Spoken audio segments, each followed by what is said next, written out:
Welcome to Behavioral Grooves. My name is Kurt Nelson. And I'm Tim Houlihan. We talk to practitioners and researchers of behavioral science in order to learn a bit more about why we do what we do. We try to peel back the layers in order to get a deeper understanding of what makes us tick. And today's episode is no different. Definitely not. Samuel Salzer is a behavioral designer and habit expert. In his daytime job, he helps organizations build user-centered and habit-forming products and services by applying the latest behavioral design insights. He is the author of Nudging in Practice, how organizations can make it easy to do the right thing. And in Samuel's second gig, he is the curator of one of the best behavioral science newsletters in the entire freaking world. It's called Habit Weekly. If you are not a subscriber to Habit Weekly, please go out and subscribe right now. I mean, the breadth of insights and articles that Samuel includes in each week's newsletter is astonishing. But even more so is the quality of those insights that he finds. And I look forward to opening it up every single week. Yeah, I couldn't agree more. Now, we didn't ask him this, but he has mentioned in other interviews that he reads over 100 books a year, which is pretty damn amazing if you ask me. It is. And I think he does it by applying some of the habit insights that he is an expert on, and he applies those habits and those insights to his own life. Yeah, maybe we should try that sometime. Oh, yeah, maybe. That might be a good idea. Yeah. Okay. It's time to plug leaving a review right now. This is my favorite part of the intro. Oh my gosh, Tim, that just says so much about you. All right. So if you like this episode or any of our other 140 episodes, please leave us a review. We are working hard to bring insights from behavioral science in a fun, accessible way to as many people as we can. And you leaving us a review really helps. It does. And it is super easy. Just jump down to the bottom of your app and you can rate us or leave us a quick review right there. Or you could send a link of this episode or any other episode to a friend or two that you think would really just find it interesting. So think of it this way. If you send it to two friends and each of them send it to two friends, and then each of those people send it to two people, and then they send it to two friends, and then okay, Tim. And then all right. Tim. I think we got the picture. All right, the good mental picture. Thank you. Okay. Just trying to make it explicit. But it would be fantastic if you could leave us a review or share this with a friend or two, and we really do appreciate you doing that. But now it's time when we ask you to sit back in your favorite listening chair with an Australian flat white and listen to our conversation with Samuel Salzer.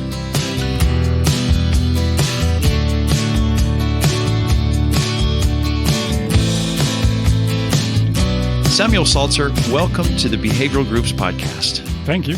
Happy to be here. We are glad to have you here. We have known each other some time for online, and this is the first time we actually get to see you and have a straight conversation with you. This is pretty terrific. So thanks for joining us. We're going to get started with a speed round, and I'm not even going to wait. Coffee or tea? So this one is an easy one. So coffee if I'm in Australia, tea everywhere else. Only in Australia is it coffee? Okay. Do they just not have good tea, or do they have really good coffee there? Good question. No, they have really good coffee. We might talk about habits today, and one habit that I really got going in Australia was living there for 6 years. It's just they have really good coffee, and there are a few things better than having a flat white while having your brekkie on a Sydney cafe. That's perfect. Yeah. All right. So for our Australian listeners, they'll understand that. I think everybody else, we might have to put some notes in and connections to a flat white and a brekkie. But all right.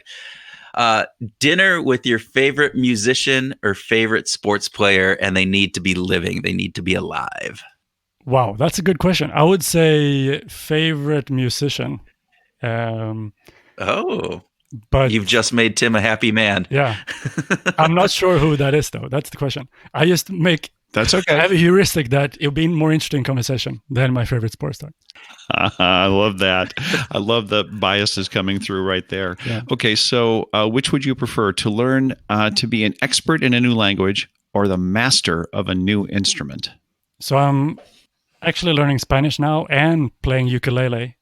So I would choose still Spanish, I think. Oh, yeah. There you go. So language. Okay, now you're not my favorite anymore. I'm damn happy that you're learning ukulele. It's a delightful instrument, but yeah, Spanish though, he could sing a Spanish song on the ukulele while playing the ukulele. There you go. All right, Sam. Last question here, and I have to pick between the couple that we have chosen here, and I'm gonna go with are streaks a net positive for behavior change, or do they cause too much backfire if you miss a day or two? That is an amazing question. And I actually think it's a complicated question. So I would still say that it's probably a net positive. Okay. But if I would get a chance, I'd love to unpack that. Well, that's where we use this last one to usually jump right in, because I know one of the things that we wanted to talk about is habits and behavior change, and I know that you've talked a lot about streaks and how streaks can be used to keep people motivated, but there are also some downsides. So help explain to our listeners a little bit of your thinking around that. Sure. Well, we can start by thinking about why do we care about streaks? Maybe that's a good place, right? So that's perfect. One good question is, why does streak matter? Why do we care about a streak? And so let's look at it from, let's say you're trying to build a habit, and every day you're doing your habit, you're ticking off a box. And maybe after 7 days, you're starting to build this chain of ticks and call this a streak, right? And what's tricky is that with building something like a habit, how do you know if you have built a strong habit? What would you look at? It's quite an invisible thing, right?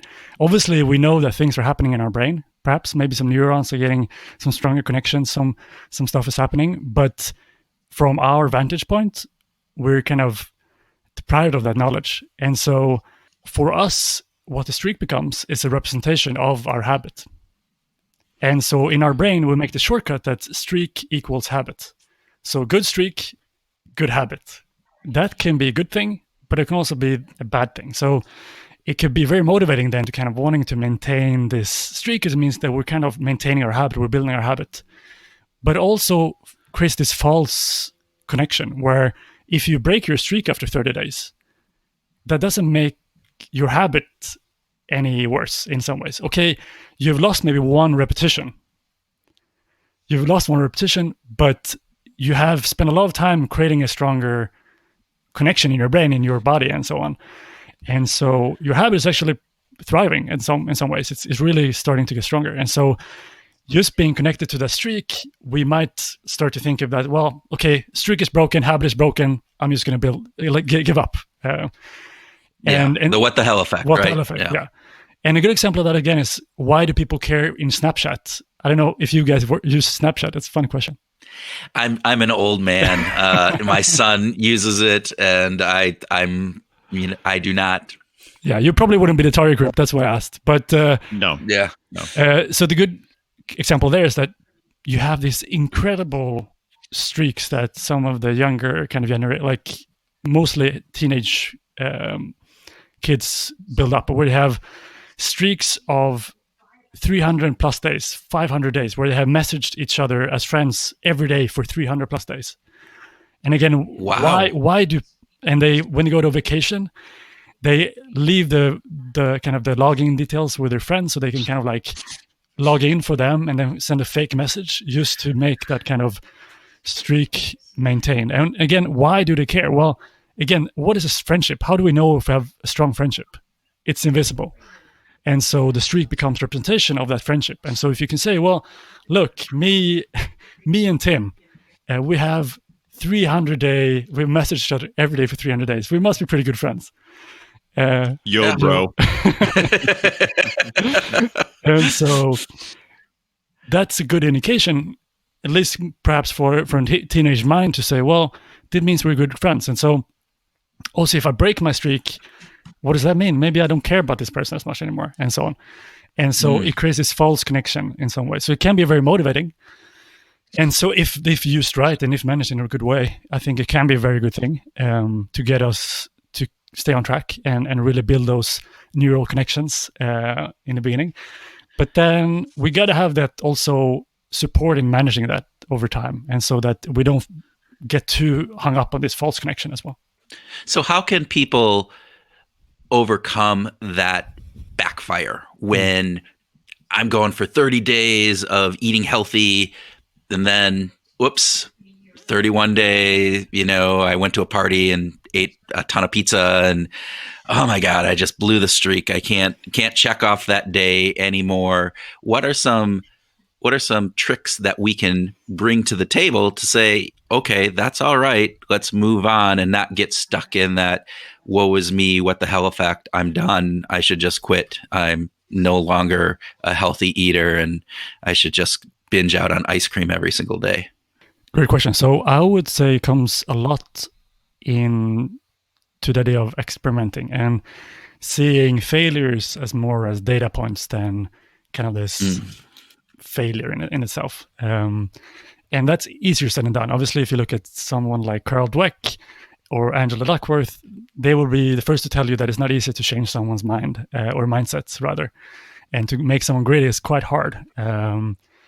But I would say that's still a very important component to this. And we can, I've been part of projects where we've been able to kind of show that we can maybe not make someone completely super gritty, but we can improve their sense of thinking about it from a experimenting point of view. That in what I love to involve is something what's called implementation intention, or a version of implementation intention, where we look at what could be. So one way to look at it is like, okay, I want to do this thing, and so I make an intention to implement this habit. But you can also look at it from kind of this idea of if, like an if-then plan can also be called. So if this thing happened, so if it's a rainy day and I plan to run, I know that's probably going to stop me. So what can I do in advance to prepare for that moment, so that I have a little bit harder time for myself to rationalize sitting on the couch and eating Cheetos instead of going out and doing that run that I plan to do. Because a lot of times what happens is that we have this goal, but then something comes along in our lives that makes that a little bit harder to do. And then it's an opportunity for us to come a really good excuse that says that, well, maybe we don't have to do this thing today. We can maybe do it tomorrow or something. And we're really good at that. Our brains are like experts in finding a story that's kind of allowing us to skip. And so what we can also do is thinking about it in that way of, okay, so first having this set of if-then plans, but then we know we're only going to come up with maybe 3 or 4 or 5 good ones. And there's going to be some days that we fail. And then I'm just really then trying to focus on rewarding people from the point of like, that's great. Well, now you can improve your if-then plan, for example. Now you can add to that plan and you can become more resilient and more anti-fragile of sort. What if my plan was to sit on the couch and eat Cheetos? I just want to throw that out there. But moving on from that, tell me more about the rewards. You talk about wanting to reward people for those kinds of accomplishments. Talk more about that. Well, you must be very productive if you have your goal to sit on the couch and eat Cheetos. He achieves his goal every night. I'm extremely successful. Right. Well, so I would say it's actually a good question as well in terms of, because reward is this word that's obviously thrown out a lot in our field. We hear reward a lot, and probably some of us or many people have been exposed to something like the book Drive, or maybe some of the work coming from self-determination theory. And so from that, more people now would know that just having some form of the traditional carrot view of reward can have a backfire as well, in terms of it's a controlling form of motivation where it might get people to do a behavior right now, but remove that reward and the behavior will just seem so much less desirable. So you're thinking about extrinsic rewards, exactly. specifically. And that's what I think when people hear reward, that's what I notice they usually connect that to. So rarely do they think about more intrinsic rewards. And so that's kind of what I wanted to come to, in that what I think is really important is just highlighting and really reinforcing the intrinsic part. And so what I like to do is in some ways trying to uncover what are the intrinsic rewards, and then kind of connect that in a way of like, when again you want to reinforce something, play it back to what they value. What is the kind of the core things they feel like important to them, or is kind of a internal driving force. So playing it back. Do you have any hints on how people can understand what their intrinsic motivations are? Because I think in the world that we work in, that is one of the hardest pieces for people to really understand. Why do I get excited for doing this? We have that top level understanding, but I don't think that always gets down to that root cause of what it is. And so wondering what you suggest for people in how do they discover what is my real root underlying intrinsic motivation for a reward for running or reading, learning Spanish, or whatever that would be. Any thoughts? You're pretty much asking how can we help people to really get a really deeper sense of their underlying motivations.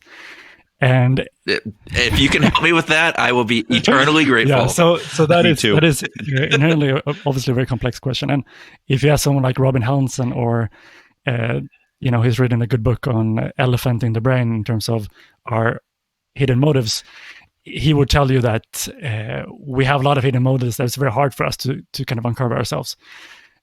So what I would say, though, is that the two things that I usually try to ask is trying to ask why a lot is a quite obvious one. So why start today, for example, is a good question. If they say, I want to start running, it's like, why do you want to start today? Why do you want to start running today?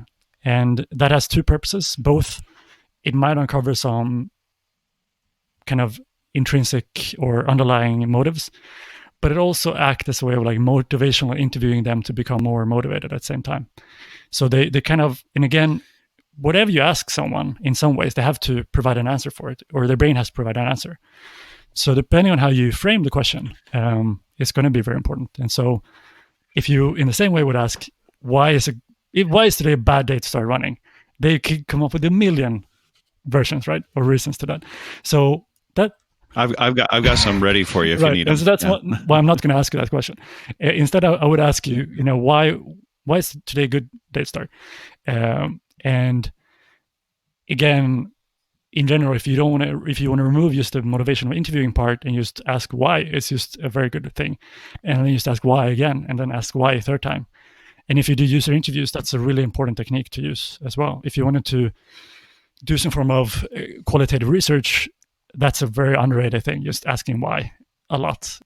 Yeah, I know when in the work that both Tim and I do, we do a lot of qualitative interviews, and it is one of the aspects that trying to explain it to some of the corporations and the leaders that we're doing, they're going, well, that seems very simple. And we go, yes, it is, but you can get behind their first level of answer is really what you need to do, because that first level is often not the real reason what they're doing there. So I think that's really great and interesting. What gets us started on a streak? So then we come into kind of the anatomy of a habit in some ways, or a behavior, right? And so there are a couple of components. You can look at it in a very basic way. And you probably, if you read some books like The Power of Habit, or even some new ones like Atomic Habits or Good Habits, Bad Habits by Wendy Wood, who's someone I would really recommend. She's amazing. So recommend her book, and her research beyond that as well. She's one of the ones who's done a lot of research for a long time. But I would say you usually try to look at behavior or habit in usually three major components. And so there's something that happens before the behavior, and then you have the habit itself or the behavior itself, and then you have something that happens after behavior. And then what I think is underrated is that we usually talk about these triggers or cues or prompts, but we rarely talk about the contextual component and how important that is. And so when I say contextual, that can be anything that happens around the time when you're kind of activated to do your habit or behavior you're wanting to do. So let's say you wanted to go running, then you probably might have put that in your calendar at a certain time. And so what's interesting then is like, what is going to happen? And it's probably going to be a certain time of the day, which is just one part of this. But also you might be in a certain place. So the environment might be a certain specific environment. And you also would think about what happens before behavior-wise. What would be the order of behaviors that will come before kind of your intended habit? And that, I think, is the most underrated thing. Because if you look at the definition of a habit, okay, it's an automatic behavior, but it's in relation to a contextual cue. And so when you remove the context and you only have, let's say, trigger, if you have a reminder only, looking at how our brains work, it's very hard for our brain if the trigger is not stable in a stable context. And so, for example, I have a good example where, talking about Spanish, I've been learning Spanish on this app called Duolingo. And yeah. Okay, can I brag a little bit here? You can. Go for it. Okay. So I was able to build a 300-day streak or something. Whoa! Yes. So you on are your Spanish lessons? On my Spanish, yeah. Yeah, wait a minute. The less what do you call it? Proud part of that, or brag-worthy part, is that it's for a very shallow reason, and that me and my friend started at the same time. And I ended up after 2 days forgetting to do this, and had to restart. And then when I restarted, my friend was on a 4-day streak, and then I was pretty much chasing him for 300 days to catch up. But obviously, you can't catch up on. But think about the motivation that is driving. It's an interesting part that we can depack a little bit later. But keep going. I'll talk about your story of 300 days on Duolingo. So what's fascinating there is that with Duolingo, they have this thing called streak freeze. And so you can add this function that if you forget to do your streak, it's okay for 1 day. Because if you come back the next day, you can recover it. It's frozen and you can recover it. Okay. And what I noticed is that even after like 200 plus days, 250 days, there were weeks where I had like 2 or 3 streak freezes where I had forgot to do my lesson. And when I did my own diagnosis of my own behavior, so to say, I noticed that one of the big reasons, I thought, was that I hadn't set a fixed contextual cue, so to say. Sometimes I did my language study in the morning. Sometimes I did it on the way to work. Sometimes I did it in the afternoon or evening. And so for my brain, it was very hard for my brain to connect the behavior to a certain time and place and behavior and so on. And so what's really important is to kind of obviously, if you want to make something automatic, pretty much we're trying to tell our brain is, okay, every time you see this thing, or every time you're at this place, or every time you're done this thing beforehand, you don't have to think, you just do the other thing. You just do this habit. And if you're changing the place, you're changing the time, you're changing the order of things, it's pretty much impossible for your brain to learn that lesson. So you're not, the habit is formed by that trigger or the cue, right? And so that trigger or cue is contextually based. And so if you're changing that up, you're not reinforcing those same neurons for that when that trigger cue happens in order to make that, because you're doing it after breakfast, after lunch, before dinner, right before I go to bed, all of those cues. Then you have 5 different cues as opposed to one cue. So 250 is not actually that, which gets back to Philippa Lally and her work on, trying to identify how many days it takes to form a cue, which I always hate when people go, oh, it's 21 days or it's 66 days or whatever those days are, because it's dependent upon, from her work, right? She kind of points out that it's dependent upon both the individual, but also on the habit itself and how hard or difficult that habit in and of itself is. So I think there's some really interesting pieces there, because we look at this, and going back to what you talked about, the visible part of streaks, because we don't know what's going on in the invisible part of inside of our brains. We use those streaks as this visible marker and saying, yes, we're doing really well, but we're really not if those streaks are not being processed and encoded in our brain in the way that we think they are, because we've just done 250 days or 20 days or whatever. But if we've done them in different places, different locations, different times, that encoding isn't happening exactly the same in each one of those places. Yeah, that's beautiful. No, it's 100% right. And so kind of what you were mentioning with Philippa Lally. So she did this great study, I think that's one you're referencing, where they tried to understand, okay, how long does it actually take to form a habit? Because there's one number you said that 21 days. It takes 21 days. And I don't know, do you guys know where that comes from? It's actually a funny story. I do. I don't know if Tim does. So it started with this guy, I think it was called Martin Maxwell or something like that. And he was a plastic surgeon in the 1950s. And he noticed that when he did a nose job, or let's say even an amputation of a limb or something like that, it took about 3 weeks for a patient to get used to their new kind of condition, to the new nose or their new limb and so on. And he kind of extrapolated on that he noticed in his own life that, well, I actually, when I move house or when I change jobs, it takes me about maybe 21 days to get used to that as well. Oh my and God. So he wrote this book called, I think, Cybernetics or something, Cybernetics.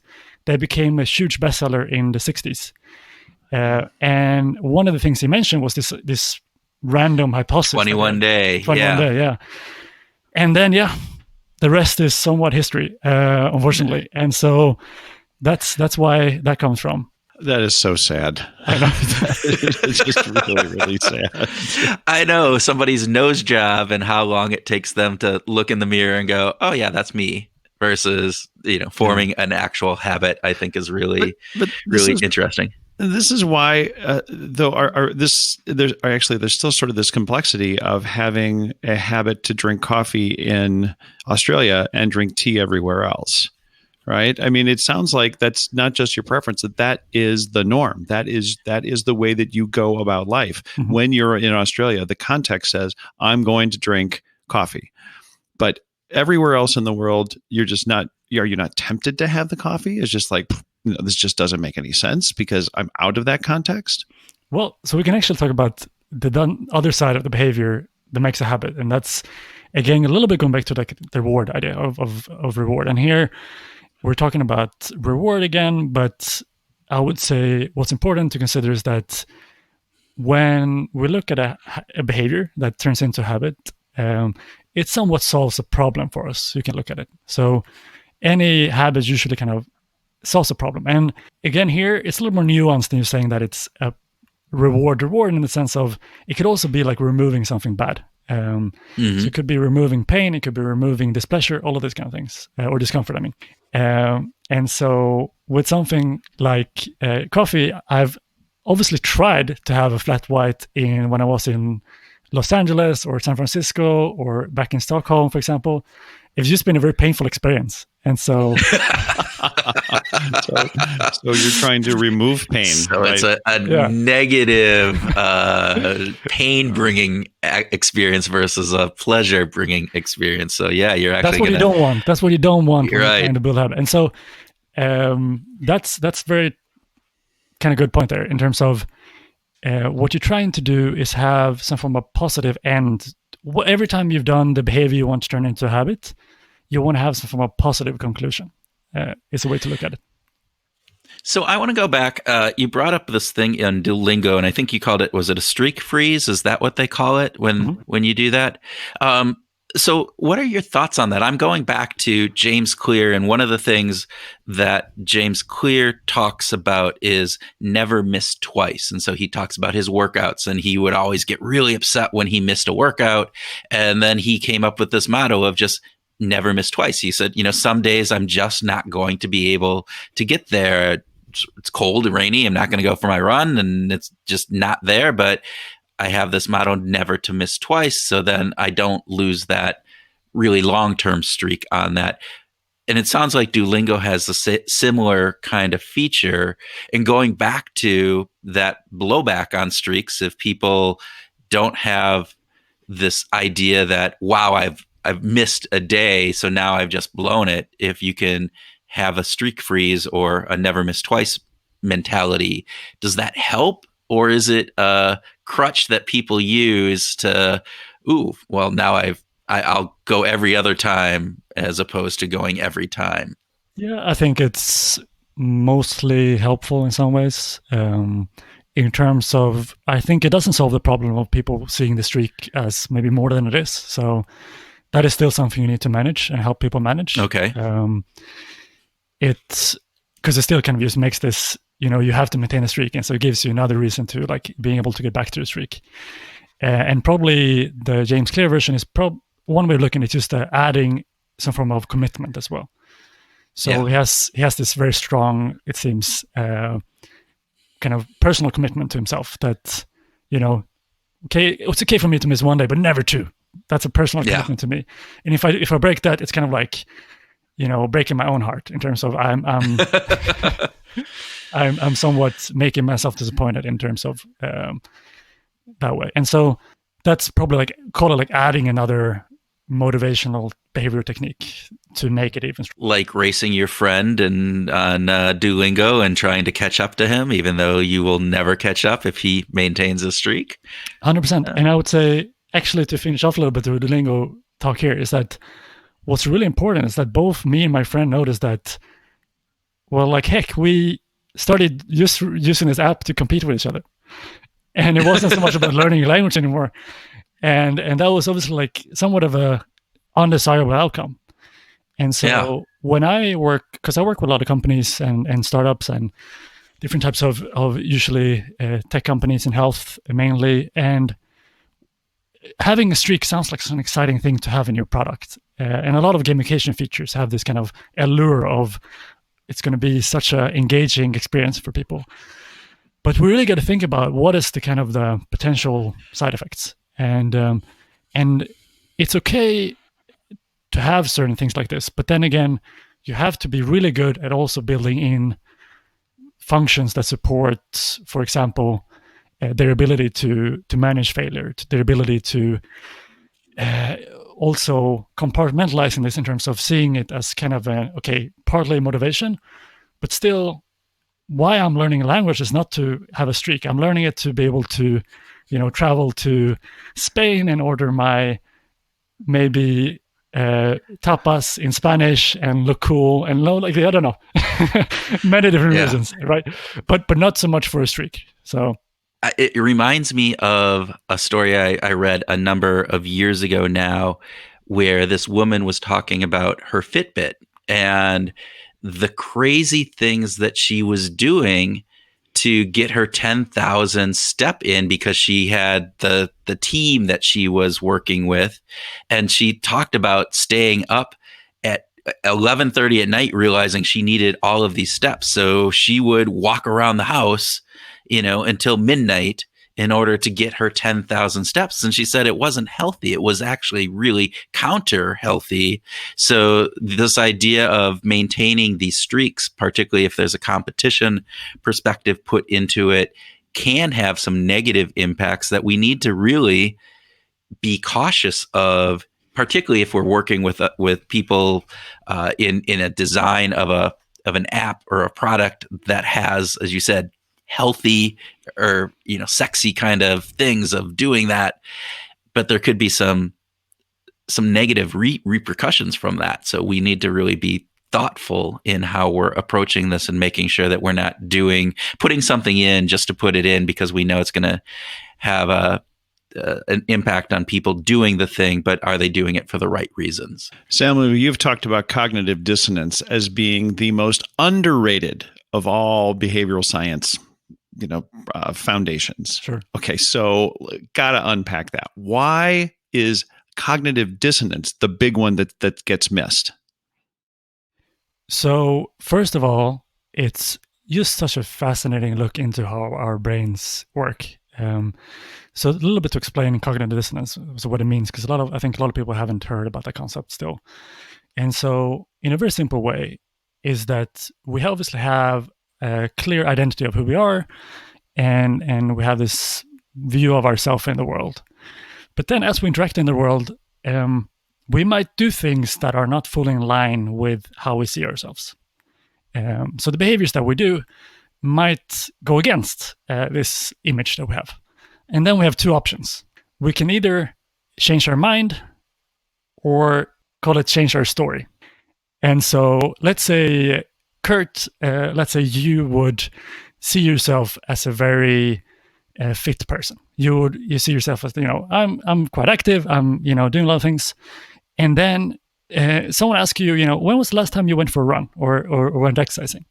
And you have to look in your calendar, and you look 1 week back or 2 weeks back and 3 weeks back, and you realized, oh, that was quite a long time ago since I actually went for a run.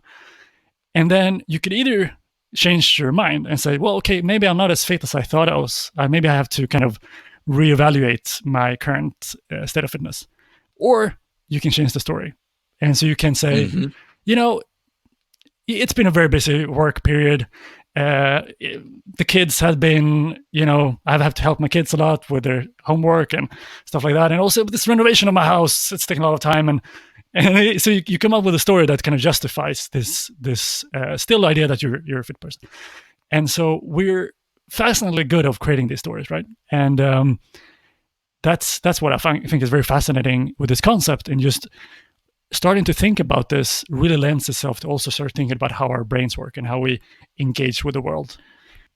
And so how does that impact us? So I tell a little story about the reasons why I don't, go out and run, even though I still think of myself as this healthy running kind of guy. How does that actually impact us? And are there positives to that? And are there negatives to that? Yeah, so I'm going to choose an example that's a little bit grim in some ways, but it's one of those that have stayed with me. It's actually from The Influence book by Robert Cialdini. And so he talks about commitments in one of the chapters. So one is about commitments. And so if you look at what cognitive dissonance is, it's kind of part of that is comes from commitment. So once we've made a commitment, if we fail to live up to this commitment again, then we have this cognitive dissonance where we have to realize, well, I promised to do this thing, or I was supposed to do this thing and I didn't do it. And we have to kind of make some form of understanding of this. And what he talks about there is in the Korean War, where they had prisoners, POW camps with American soldiers. So there was mostly, I think, China had started to create these POW camps. And what they started to have the captured soldiers do is to start writing down things like America is not a perfect country, for example. So to get certain benefits in the camps, like good food or certain freedoms or cigarettes, for example, they had to write down this idea of America is not a perfect country. They could still, believe whatever they want to, but that's the only thing they asked them to do, right? And then what they could see is that still had effect. So the people that came from this camp still had a changed view of how they afterwards saw American politics and these kind of things, and how the role America played in the war and so on. And so inevitably just having to see yourself write down something and putting yourself in that situation of, well, I have written this down. And especially I think they did something quite intense where they had people, publicly say these things, like on radio, they have to say these things. And then when you've had yourself publicly on radio saying something, it's going to be very hard for you to then say that, no, that was, I just reminded about how terrible of a thing that is.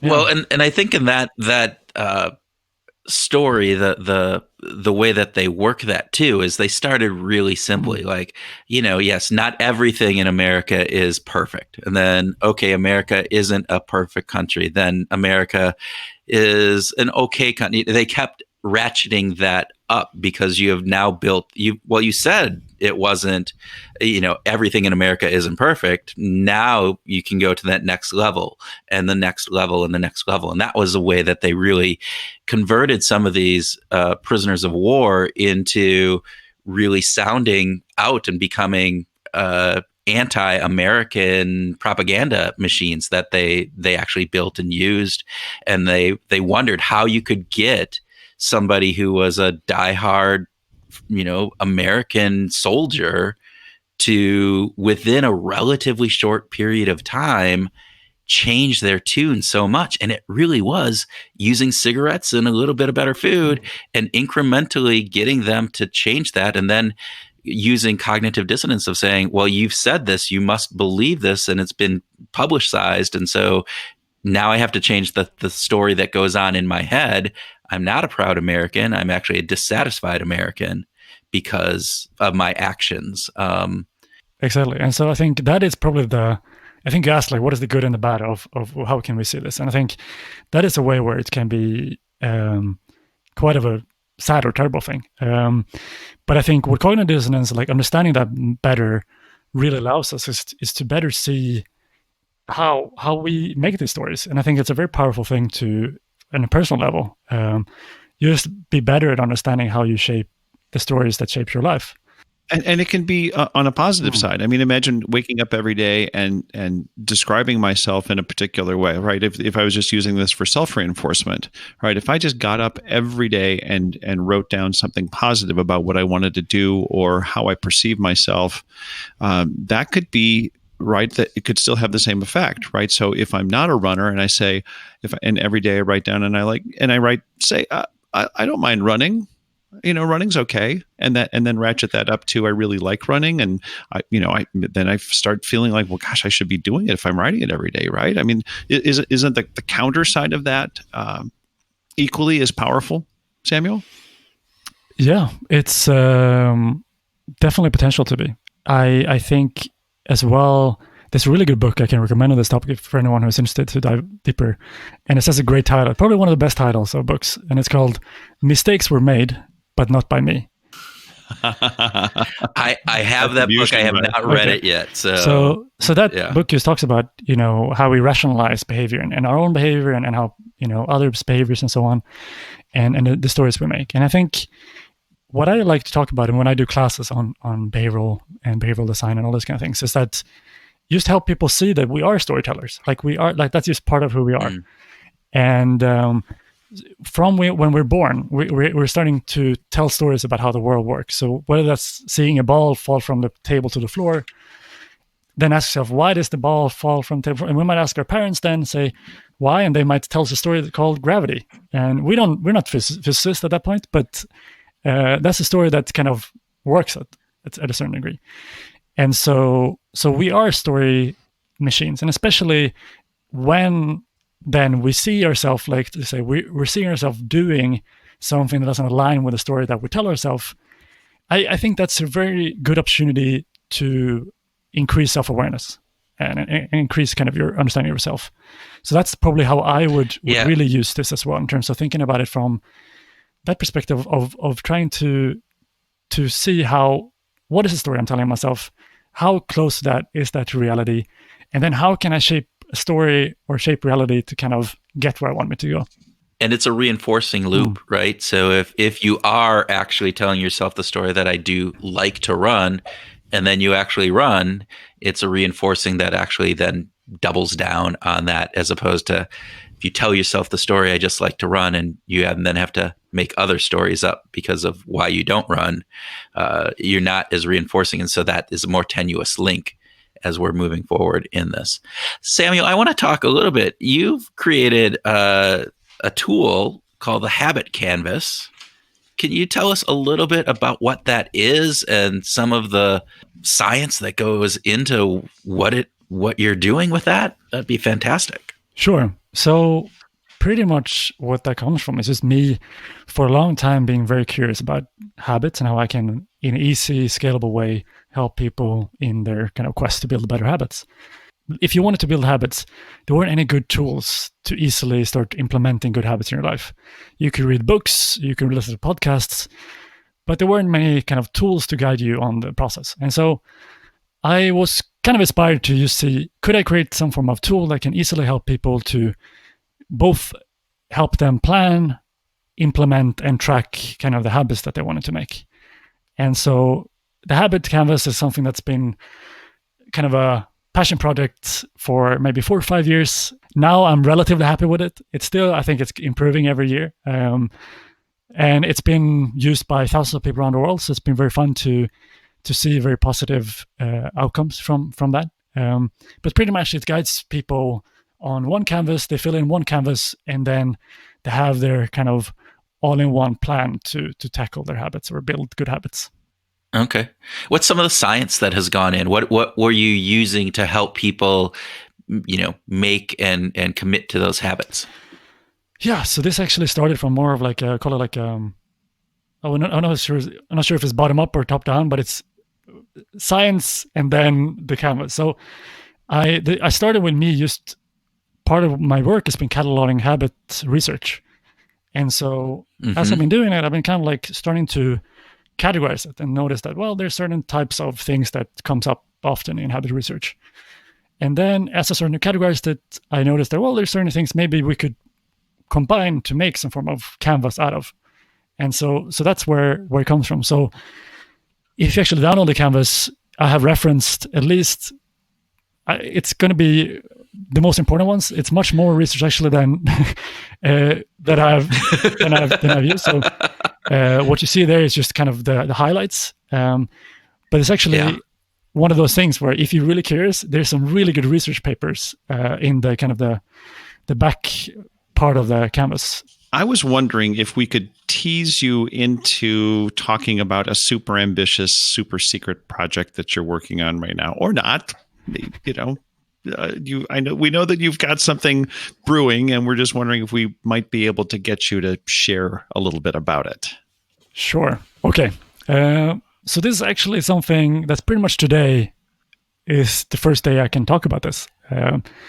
Cool. It's pretty fun coincidence. But me and a fellow behavioral scientist, Chris York, who's also extremely experienced in kind of applying behavioral science to practice, we've been thinking about this idea of how can we teach behavioral science in a way where it's not just giving people cool words to remember and drop in conversations, biases, and all this different stuff, but actually. Oh, wait. Isn't that awesome, though, to be able to do that? What is wrong with that? That's all we do. That's all that Tim and I know. Come on. So? Yeah, no, that's great. That's a great bonus part. But I think what's really amazing, if you can actually turn, obviously, the things we know to practice and build better products, shape better policies, all the things we want to do. And so looking at courses, unfortunately, I would say most courses and most training in general is not that good. It's very tailored in a traditional style where we assume this kind of, most people are this extremely rational and work in a very optimal way in terms of just tell people for 2 hours what you want them to learn, and then they're going to leave knowing exactly what they're going to do, and they're going to do that thing. I thought that's how it worked, actually. Yeah, I think that's sarcasm alert. Yeah. There you go. Right. Tough to break to, but sadly that doesn't really work that well. And I'm guilty of that as well. I do a lot of workshops, I do a lot of teaching, and that's one of the things that have been like kind of frustrating me in a lot of my work. And so we were thinking about what can we do to make that better. And so we've designed this 52-week or 1-year program. It's a very ambitious one. But it's pretty cool because every week the goal is to give you something that you can learn, but obviously put to practice straight away, and that you can hopefully see some form of like ROI, whatever that is for you, what kind of metrics you use to measure, but very hands-on. So it's going to be behavioral science, but really kind of like putting that to practice as well. Do you have a name for it? So if you go into besci.org, so besci.org, /grooves, you can learn more. Okay. Ooh, okay. That's a big mystery. Yeah. Okay. Well, with that, I'd like to turn the conversation over toward music. Kurt, do you have anything that you absolutely want to get in before we get to music? Because this is going to take a while. I do have one question that I do want to ask. So, we're in the middle of a pandemic right now, and we've been talking about this. And you have, I think, by far, you curate one of the best resources of behavioral science out there, Habit Weekly, which every week brings in some of the highlights of the different research and media and papers that are out there. I read it all the time and find gems in there every single week. And so just wanted to get your take. With the pandemic, it's been, we've been sheltering at home in Minnesota for a little over a month, and a lot of this has been happening in different parts of the world for a little bit longer.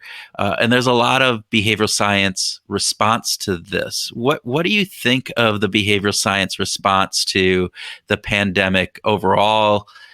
Positive? Are we trying to fit too much research in very quickly? I know there's been some concern by some behavioral scientists of the validity and the quality of that research. Just your initial takes, because you read a lot, you go through a lot, and I just wanted to get your take on that. Yes, I can provide both sides. I think one thing I've seen is just an amazing response from a lot of behavioral scientists that really wants to help, wants to do really good things, and that's been very, very quite amazing to see. And I've been fortunate to be able to help out with some of these projects. So I think there's definitely been a clear desire from our community to see how can we take part in some ways helping out, in some ways providing expertise or support in understanding this better. And it's been quite amazing in terms of how many studies that has been started and how many studies that has been kind of put in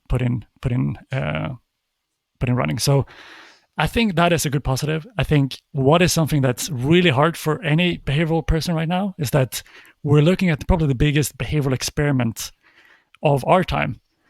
And then as we're looking at this, it's really hard to not starting to talk about it from a behavioral perspective and make hypotheses and make just so stories.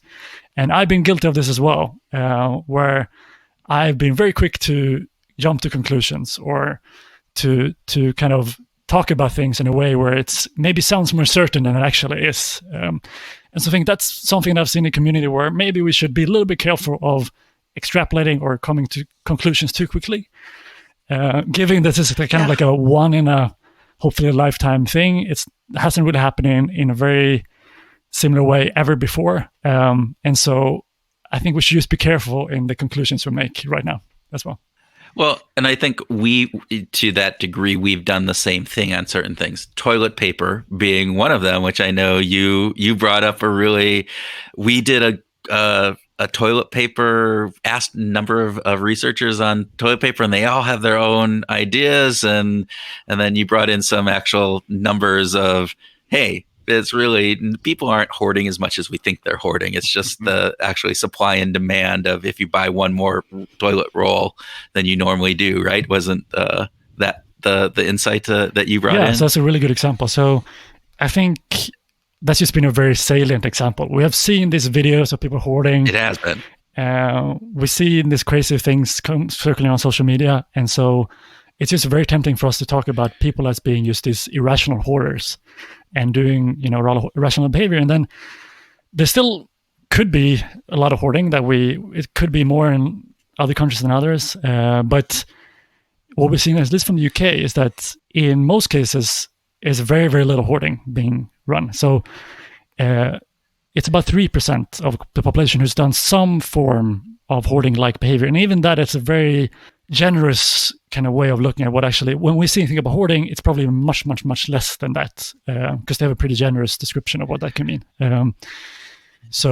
What is actually probably contributing to this is a couple of factors, including fascinating things about toilet paper supply that I never had thought I was going to learn about. But so there's these two different supply chains, so for commercial and for private toilet paper. And since we don't use as much commercial toilet paper, we don't use it in our offices, in different places, that has decreased dramatically. However, we have this private kind consumption, which is quite stable for most part. It's not really changed much ever before. And obviously now we're kind of just increasing a little bit. And then, like you say, mostly it's like every person maybe gets one more pack of something, whether it's toilet paper or spaghetti or these kind of things. And just one person taking one more pack has a huge consequence in the bigger scheme of things. Yeah, when you talk about the large numbers that are doing that, all of a sudden you have a demand surge that was not anticipated and can't be filled by the supply chain that we have currently in place. And it's a very rational thing. Like, it's if you know you're going to be staying at home for more than you would normally do, you would need more toilet paper, among other things. Yeah, you're going to use more toilet paper if you're there 8 hours of the day that you normally aren't there. So, and we have all those social norms impacting us. I was in the grocery store yesterday for the first time after 10 days, and guess what? The racks where the toilet paper were almost empty. There were 1 or 2 packs, and this was about 8:30 in the morning, so relatively early. And I thought, boy, if shoppers are there much after 9 o'clock, they're just not going to see anything. It's going to be empty, and which of course stimulates that sense of, oh my gosh, everyone's, what am I missing out on? Maybe I should just buy more toilet paper. The irrational side does kick in every now and then. And then.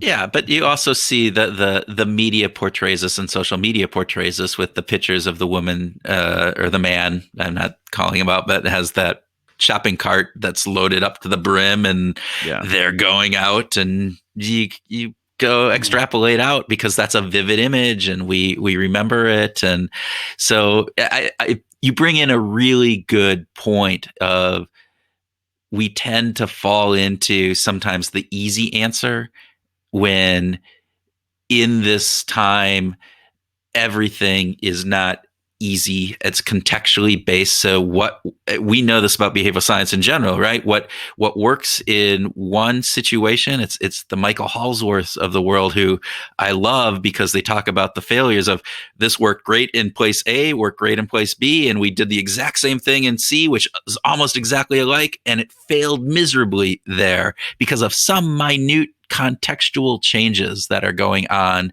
And yet, in this time of crisis, we think, oh, well, this worked in Singapore, or it worked over in Wuhan, or it worked in wherever we do that experiment, and we can't necessarily translate those findings into the larger general audience because it may or may not work, and we can't make those assumptions, and we tend to fall into that easy habit. Not everybody, and of course, I think the good researchers out there are definitely making those claims of saying, hey, when we talk to people and different things, we need to make sure that we're putting this in context. This hasn't been peer reviewed. We can't extrapolate out. But I don't think that everybody, and particularly people who may not be as versed in behavioral science, really get that all of the time. And they just jump to those conclusions. And I think that can be a negative in the long run. Samuel, you live near the epicenter of music these days. Spotify was created in Stockholm, right? And I'm just wondering if you're a big Spotify fan, and if you are, what's on your Spotify playlist? So, fun fact, I was part of the 1,000 first Spotify users in the world. Oh my gosh! We have a celebrity on board here. And so how they actually did it is that they had this website where you had to log on at a certain time, and they randomly gave out free accounts. And so me and my friends would log on for I think 20 days until we got our free account. 20. So it took more than 20 days to get to the first 1,000 I think so, listeners? Yeah. They gave out just I think every day they gave out 10 accounts or something like that. Wow. Okay, that's cool. Okay, so, and are you still a listener? I am. So they got me there for sure. Okay, you're on a streak. What's on your playlist these days? Well, let's make this a little bit nerdy and talk about the behavioral side of this. So I have some songs that I use for a little bit nerdy part of this in terms of priming songs. Yeah, and maybe that's something that could be relevant here to talk about. So I have started to experiment with I have this morning routine where I do kind of this physical exercise morning routine. And what has worked really well for me is I have this playlist that I play the same songs every morning. And it sounds really boring. And I thought it was going to be really boring. But it's just been quite amazing, actually. So that's been just fun to have. Like, it's been 30 minutes playlist that I created of kind of some new songs that sound good. And then that has been a very, very successful experiment of sort in my life recently. So that's one where it's kind of like primed me really to just be in the zone of like the exercise I need to do. And I don't want to think about the time because I know kind of this now. I've started to like know which song is kind of getting close to the end, and so I can kind of wrap it up a little bit quicker. And yeah, that's been a great experiment. That is interesting. What about when you work? Do you listen to music while you work? So talking about Spotify again. So what they did now in the turn of the decade, they had this thing called, I think, Songs of the Decade, and you could see your most popular artists of the decade. And I was really excited to see, like, okay, who is it going to be? Is it going to be someone from early 2010 or late? Because my song kind of taste has changed a little bit. So then I looked and I got the biggest surprise because I never expected this person to be the most listened to artist. And it was Hans Zimmer. Was my... No way. Hans Zimmer? Hans Zimmer. And it was funny because I was like, how is this possible? How is this person my most favorite artist? And I realized that... This is your most listened to artist. My listened. Yeah. And wow. if asked, I would have listened to him on my top 100. I wouldn't have said him, obviously.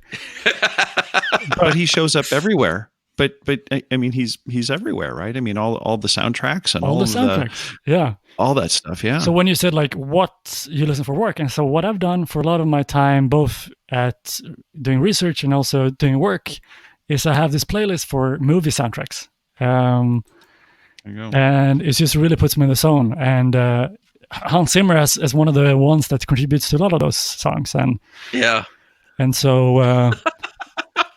Yeah, it's one of those things like where I would never expect to have Hans Zimmer as my number one artist, but apparently that's the case. Is he your number one artist to listen to when you're doing some work? Like, what about when you're writing or when you're researching or crunching numbers? Yeah, so it changed a little bit, but I think that playlist has been. So my book, for example, I can dedicate part of my book to that playlist. I can dedicate a lot of things to that or one or two other playlists that are similar in terms of just having some form of no singing, but more just some form of good beats or good kind of things. And obviously, it makes book writing a little more interesting when you feel like you're in Inception or when you feel like you're in Batman or something. Tim, that's what we need. We need to have a movie soundtrack for our book when The Avengers or something. I don't know. Maybe we could get Hans Zimmer or John Williams or who knows, Danny. What's his name? The one Elfman. Who's Italian. Danny Elfman. Danny Elfman. Yeah. Samuel, thank you. This has been fascinating.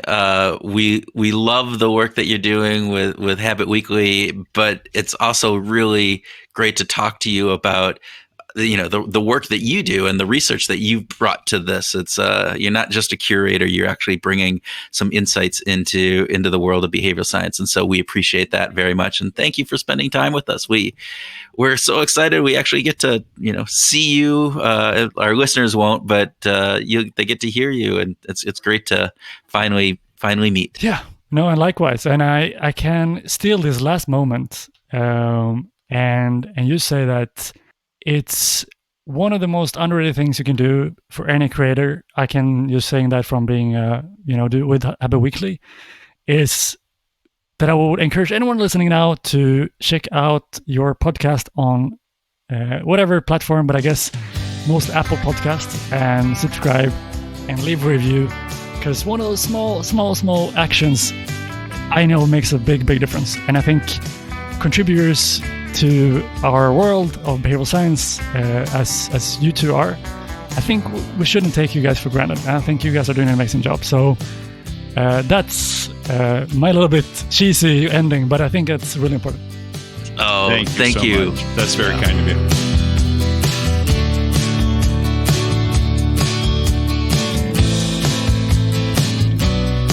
Welcome to our grooving session where Tim and I groove on what we learned from our Behavioral Grooves discussion with Samuel, have a free-flowing conversation, and whatever else comes into our streaking habit-forming brains.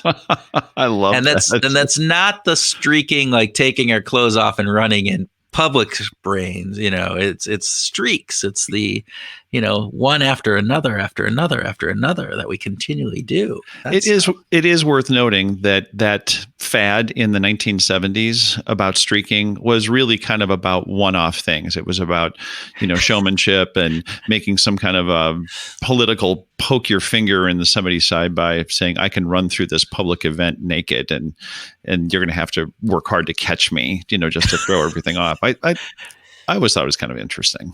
So why did it get a name, streaking? Where did that come from? Do you have any idea? I don't either. It's a good question, because it was just running naked through a big crowd, in a public event. How did it get termed streaking? That's an interesting piece. If any of our listeners know, please let us know. Send us a note. And if you are too young to know, then you should look up streaking. 70s phenomena. And what was the song? The Streak? They call me the Streak. There you go. They call me the Streak. So Kurt, what was it about? There's many things to talk about, right? But what caught your attention first? What do you want to cover first? Streaking. Yeah, good. No, this idea that streaks can have both a positive and a negative perspective. Right. That they can be used to be powerful motivators to help us form habits, to demonstrate this invisible thing that's happening inside of our brain as this outward manifestation of the changes that are going on, that we're doing this over and over and over and over again.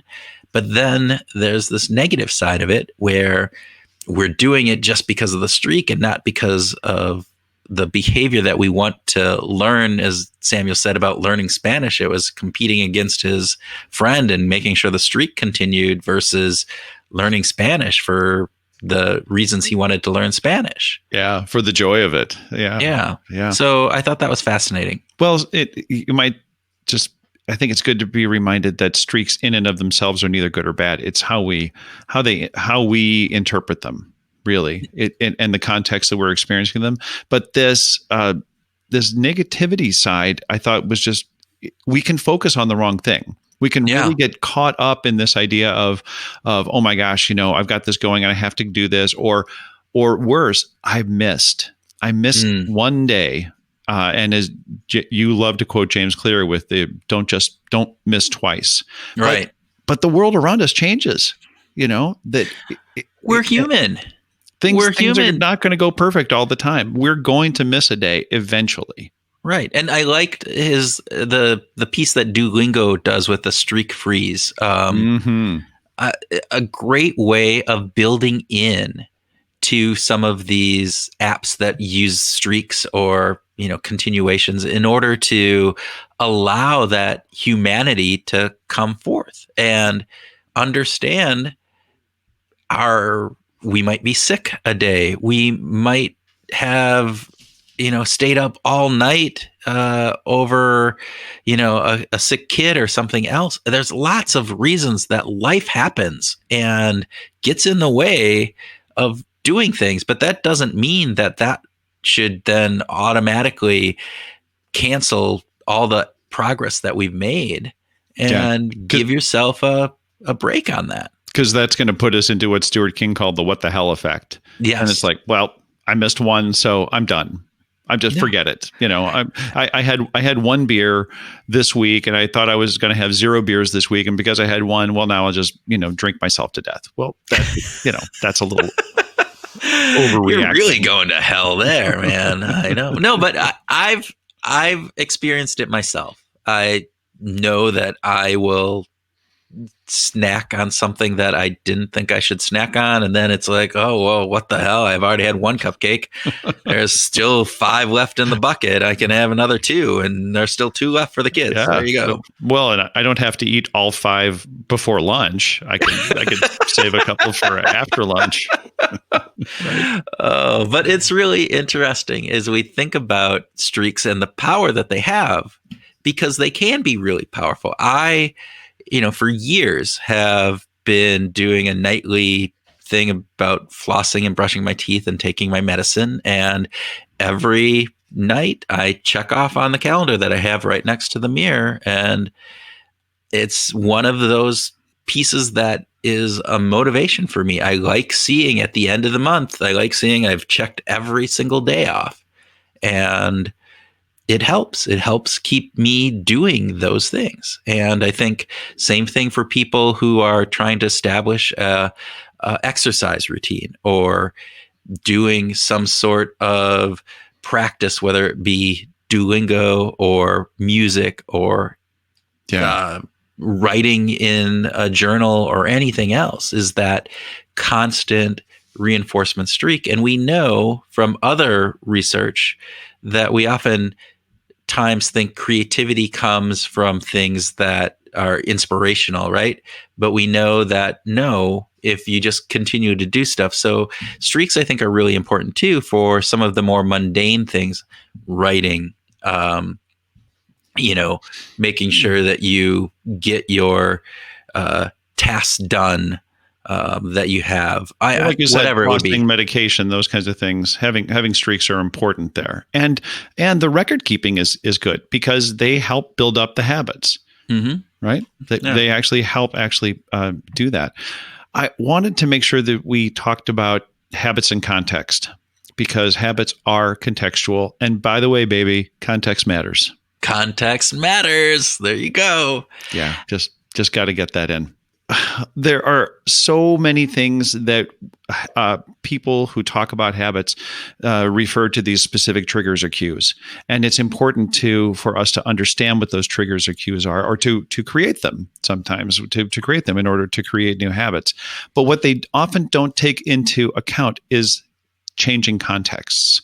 And I thought that was really important in our discussion with Samuel about how context can change, and that can either throw things off, or we can just allow, as he talked about, the flat white coffee in Australia and tea, back in Stockholm.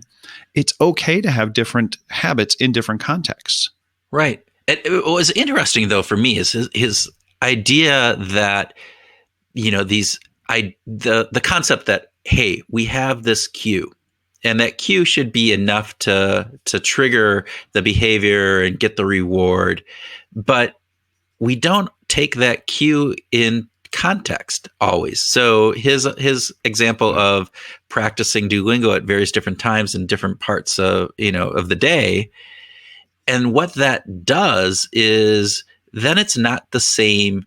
It's not in the way your brain processes it. It may not be the same neurons firing because it's in a different context. So think about that. The time of day you practice something, having a flat white coffee in Australia versus somewhere else, the music that you're listening to when a cue happens, right. The room in which you do something. If those aren't always the same, then there's some different aspects that are going on in your brain. And so it may be harder to form a habit because those neurons that are firing might be slightly different.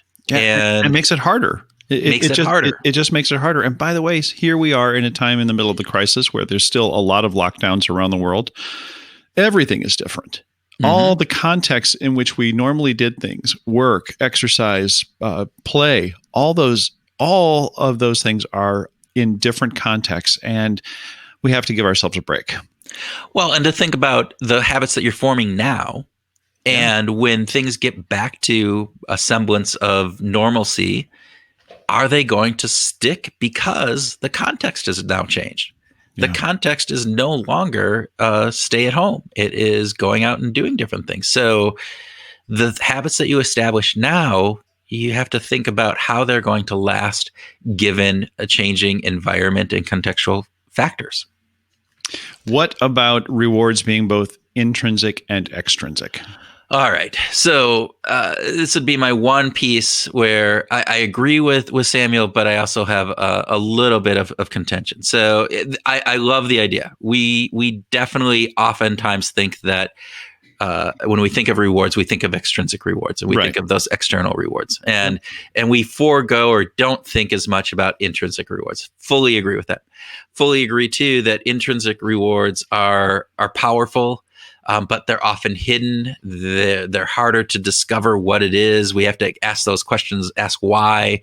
We have to frame the question appropriately to really understand what is that intrinsic reward for us. But I am not a big fan of drive. We've talked about this on some episodes before. I think the work Pink of DC and Ryan and Dan Pink. Yeah, and self-determination theory of DC and Ryan. Dan Pink is a good author. I think he cherry-picked some of the data that he had. And there's lots of research that shows that extrinsic rewards can actually increase intrinsic motivation if they're framed in the right way and structured in the right way, and they help in creativity and a number of other things. And so the bad rap that extrinsic rewards get, I think, is often overblown. But that does not discount what Sam was saying about this idea that when we're forming a habit and they have that reward as part of the habit formation, the cue, the behavior, and then the reward part of it, that doesn't always have to be an extrinsic thing. And actually, it probably shouldn't be if you want to continue it on for the long term.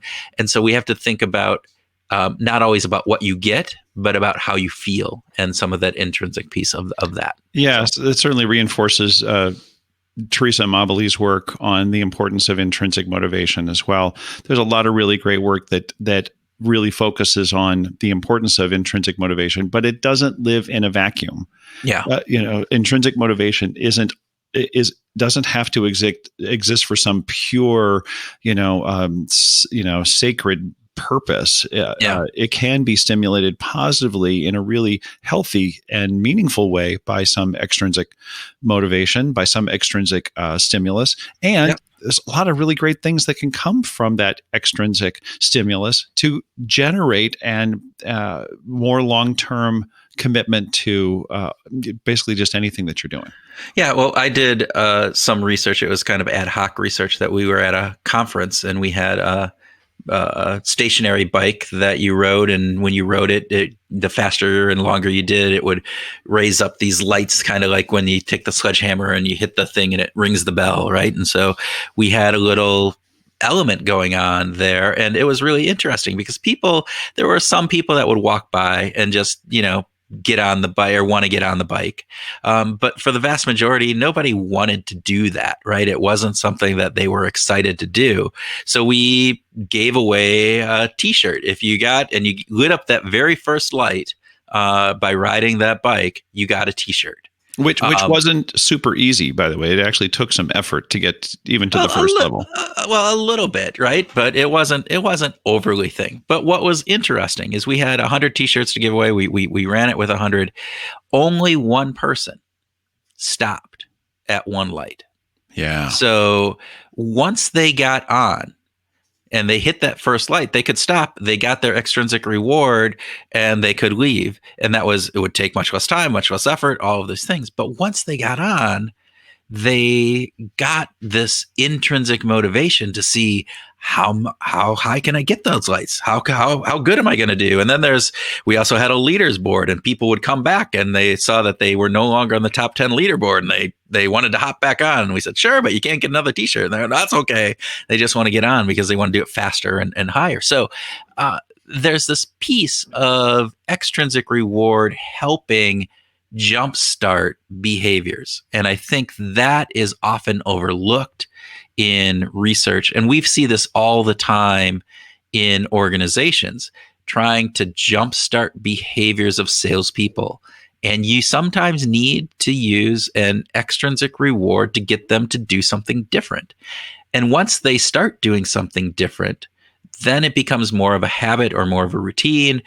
They see the benefit of doing that, and it becomes commonplace. But they're not going to do it out of the blue unless they're either forcibly told they have to and there's a punishment, or there's some extrinsic reward associated with doing it. So I thought that was just an interesting piece that we didn't get to talk to. Maybe Samuel thinks the same way of that. I'm not sure, but a piece of information that we've had in our work. All of that reinforces the idea that emotion is so closely related to motivation, that there is this irrational aspect to motivation, right? Because your example is perfect. 99 out of 100 people went above and beyond what they rationally had to. They could achieve the goal, they could achieve the reward and earn the reward with just getting to the first light. But 99 out of 100 went beyond that. They wanted more, and that is irrational, that is emotional, that is where motivation comes to light. And this is part of the magic of the extrinsic reward being the stimulus for the intrinsic motivation to do better, to compete, to excel in whatever way that they wanted to. Yeah, it really is an interesting piece, and the emotional aspect of motivation, you nailed it. It's really there. What else? Cognitive dissonance. When Samuel said, "We are storytelling machines," man, that lit up my frontal polar cortex, I'll tell you. I love to think about humans as being reason-seeking machines. We are really great. We just have lots of DNA piled onto our ability to tell stories. I thought that was important that you teed that up. Well, and we don't like it when our beliefs don't match up to that reality. So the stories that we tell about ourselves, our self-identity, and then the behaviors that we see, we either, because of cognitive dissonance, right? This angst that we feel, right? What is it? Cognitive dissonance occurs when a person holds two or more contradictory beliefs, ideas, or values, and they participate in an action that goes against one of those, and they experience a psychological stress because stress. Yeah, we don't like that stress. And so that means we want to resolve it then, right? And we resolve it in one of three ways, right? We change our behaviors to match the story that we have about ourselves, that self-identity, that belief, that value, the idea, or we change that story about ourself, right? So, maybe I'm not. As I always talk about, I had, on my bio, I always had this, I was a canoeer. I love canoeing, right? And then I started to think about it, and I go, I canoe maybe once a year when we go up to the boundary waters. I don't canoe all the time. Why would I ever consider myself a canoeist? But yet it was this idea that I had about myself. And so I had to actually take that off of my bio because it didn't really match with reality, I would think. Too much cognitive dissonance. Too much cognitive dissonance there. Or the third thing, which happens way too much, is that we have these we make up excuses. We do this cognitive dance of telling stories about why we didn't do the behavior or why we did the behavior that doesn't match with what we do. And that's where I think Samuel really highlights this, is that we are storytelling machines. And so it's about both the stories we tell about who we are and what we are, but also then those stories that we weave to make sure that there isn't this cognitive dissonance between this idealized self of who we are and the behaviors that we're actually doing in real world. And we have to contrive these stories to make those two match. Yeah. Well, we even wrote a song about it. Right? We did. We're making up a story to relieve the contradictions between what I want to be and what I do. Just to quote a really great lyric that we created. It was. Somebody was amazing at that. We should play that song at the end of the episode. We should just add it in at the end of the episode. So we guys have a treat at the end of this episode. We'll add in cognitive dissonance. Done. By Behavioral Grooves. All right. That's right.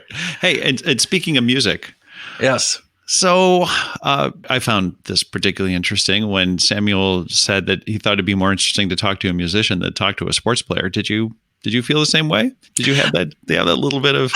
I knew I lit up because dopamine? I'm like going, oh, yeah, I'm sure Tim is going to go off on this. It's like there's what is the bias that we have? We think of like, oh, a sports player is going to be just a jock that doesn't have this, hold a conversation outside of their own sport, and yet somehow we think that musicians are more widely or worldly and probably can talk through a number of different things. And I don't know if there's any truth to that. Probably isn't, but no. I think that's a commonly held belief. It was interesting to hear Samuel say that. Well, could part of that come from the idea that when we think about the work that a musician does, let's have a songwriter. Okay. Not just a player, but a songwriter. Not the bass player that just sits back there and... Well, I'm not going to diss any bass players because I know. Well, all those bass players. Come on, they just sit back and do nothing. No, we can diss the drummers. We can always diss drummers, but not bass players. But to do your job as a songwriter, you have to have a lot of inductive reasoning. You're pulling from the world, right? You're using your brain. Your creativity is a big funnel for a lot of disparate ideas, whereas someone who's playing even at a national level, at a professional level, if you're a great basketball player, you have to use a lot of deductive reasoning. You need to be refining and really working on what makes sense to you, and you're working from within a very specific field already. This is what works. I have to do that. Rather than the musician that's working from I don't know what's going to work. I'm going to go out into the world and see what works. I'm going to test the data, basically. Yeah, and I wonder if that might be part of it. I think it could be. I think there's some real valuable pearls there that you just were able to uncover. Inductive and deductive. Damn, Tim. Good stuff. Well, that's why I would rather have... I'd rather have a conversation with David Byrne from the Talking Heads, and as much as Michael Jordan is an incredibly bright or Shaquille O'Neal, my God, I mean, an entrepreneur, over and over again, right? Obviously, a really bright guy, but I think I would rather sit down with David Byrne to talk about his worldview and this expansive ability to boil things down from this complex world into 16 stanzas, I think is amazing. I don't know. I love my sports, but I don't know if I would pick that versus having a really cool conversation with the band members from Depeche Mode. Yeah. Would you have liked to was it Robert Smith? Who was from The Cure? Oh, Robert he was Smith from The Cure would be awesome. Yeah. So people hang on because we have a bonus track coming up. Hey Groovers, this is Kurt with the bonus track. In our conversation with Samuel Salzer, we covered a lot of ground. Here are a couple of the key takeaways. First, streaks. Those times when we do something consistently over a long period of time. We're not talking about running naked through a public place. That's not the kind of streaks we're talking about. The other types of streaks, they can have both a positive and a negative impact on our behavior. They can help track how well you are doing when you can't see the change that is taking place in your brain. They provide ongoing motivation to do the behavior, which can help it become automatic. However, they can also feel daunting. You can feel great disappointment when a streak is broken, which could result in the what the hell effect and cause you to just quit what you are doing altogether. Second, habits are contextual. You need to understand not only what the trigger or cue is, but in what context that trigger or cue is happening. Keeping the context the same or very similar can help in forming a habit. Lastly, cognitive dissonance is powerful. It can be negative in that it causes us angst and makes us cognitively deceptive, telling stories to ourselves and making up excuses. But it can also be put to good use if you can harness it to drive positive behavior change in order to match the self-identity that you have for yourself. All right, our groove idea for the week. What is a behavior that you want to start? Keep it simple. See if you can keep a streak going on that behavior for a week. Write down the behavior and keep a daily checklist to see if you can do it. Let us know how that goes. And lastly, we want to thank you all for listening. We do this because it's a passion for us and we are so grateful that you listen. Please let us know how we're doing and anything we can do to improve. As you know, you can reach us through any of social media outlets as well as the comments section on Behavioral Groove's website. Stay safe and make it a great week. The end of the tunnel. I'm just hoping it's not a train. Could it be that I'm lying to myself? That this moonshine I'm drinking really isn't champagne?